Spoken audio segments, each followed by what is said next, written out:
Hi, welcome back to Happy Apple Core Homestead. Today we are going to make a propolis tincture. Propolis is found within a beehive. It is a type of resin that the bees make from trees and plants.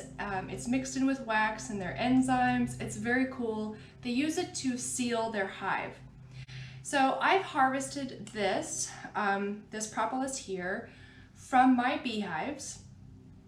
I do not use a contraption to glean it. I just scrape it off the little edges when I'm cleaning up the bee frames, and I just save it up.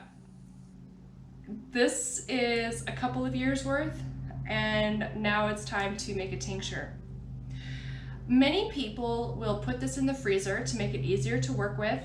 I'm not doing that. It's got maybe a little wood shavings, some bee parts. Don't worry about it.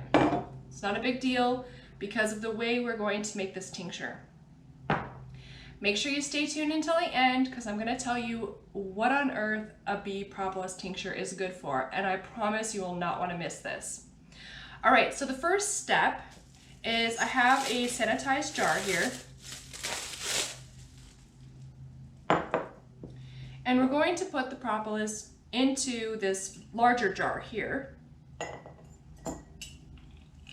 Again, this is not cleaned. It's just straight from the hives. It has not been frozen. Some people like to freeze it and then kind of smash it to make it more powder-like, but it's really not necessary. Propolis is extremely sticky.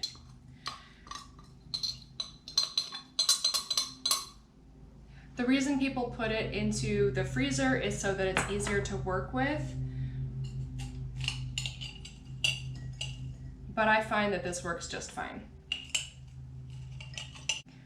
Now that we have our propolis into our new and larger jar, we're going to add Everclear. Depending on where you are, depending on what country you're in, you may need a license for this proof of alcohol. This is 190 proof.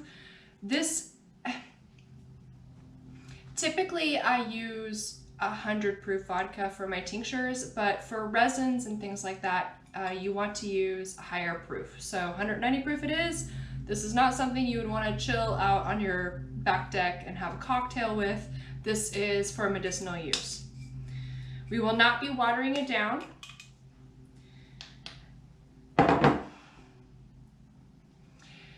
A standard propolis tincture is going to be approximately 30% propolis to 70% alcohol. I'm eyeballing this, but trust me, this is going to be good. It doesn't need to be that complicated, you guys. You can do the measuring and the weighing if you want to, but this is going to work, and it's going to work well. And I'm going to fill this jar up. And I'm just going to fill it to this top line because my jar is not all the way full. I'm going to use a plastic lid. This is one of those BPA-free, food-safe lids, and I'm just going to cover it up. And I'm going to shake it really well.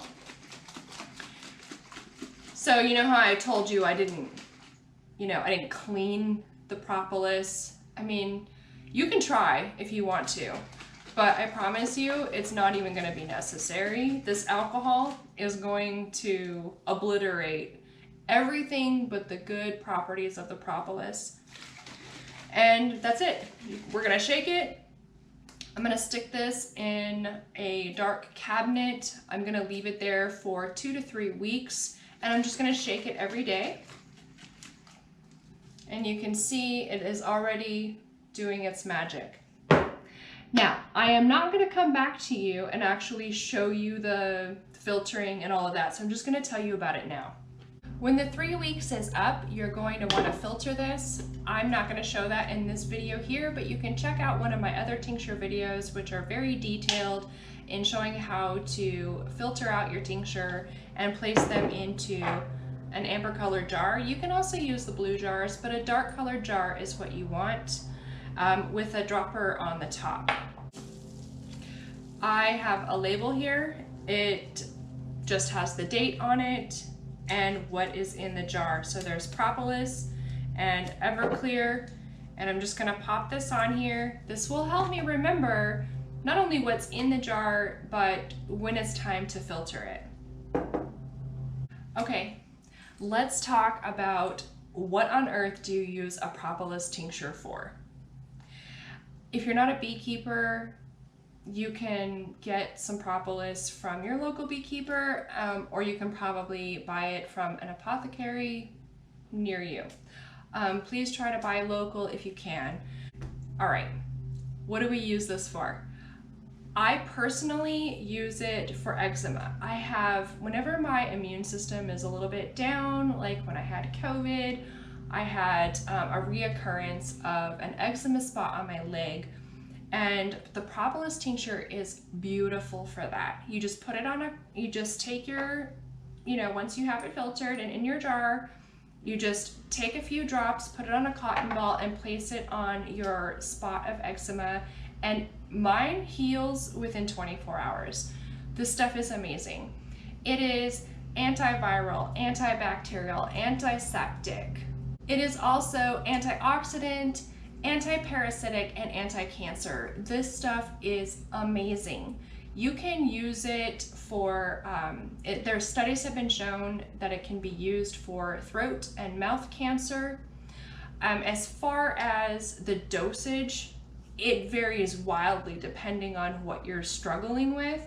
So if it's eczema or acne that you're working on, then you're just going to want to apply it twice a day with a cotton ball directly to the skin, wherever you're struggling with either acne or eczema. I can use it, and whatever blemishes they go away within 24 to 48 hours using it once or twice a day. So it's very simple. For more complicated issues, I suggest that you contact your doctor or your naturopath to get the right dosage for you and what you're struggling with. But this is a powerhouse to add to your medicine cabinet. You will not be sorry to have it available to you, I promise you that. Another really amazing thing that this works for is cold sores and herpes. Now, it would be very painful to apply a tincture directly to a cold sore on your mouth or a herpes on your genitals. However, it does work. You can also make a salve from propolis. You can make an ointment, which would be more gentle on those, mucus areas of your body, your mouth, or your genitals. Studies have shown that a propolis tincture or a propolis ointment can heal cold sore or herpes lesions up to 80% faster than even prescription drugs. That is great news, right? So this little powerhouse right here is going to make your life so much better. Consider making yourself a propolis tincture if you have any fungal issues, eczema, herpes, cold sores, things of that nature. There are even studies that show that it assists in the healing of tuberculosis, cold and flu, and many other ailments. So definitely I recommend that you get some of this into your medicine cabinet right away. Thank you so much for watching this video. I know I just downloaded a ton of information into your brain, but you're gonna want this in your medicine cabinet. This is amazing.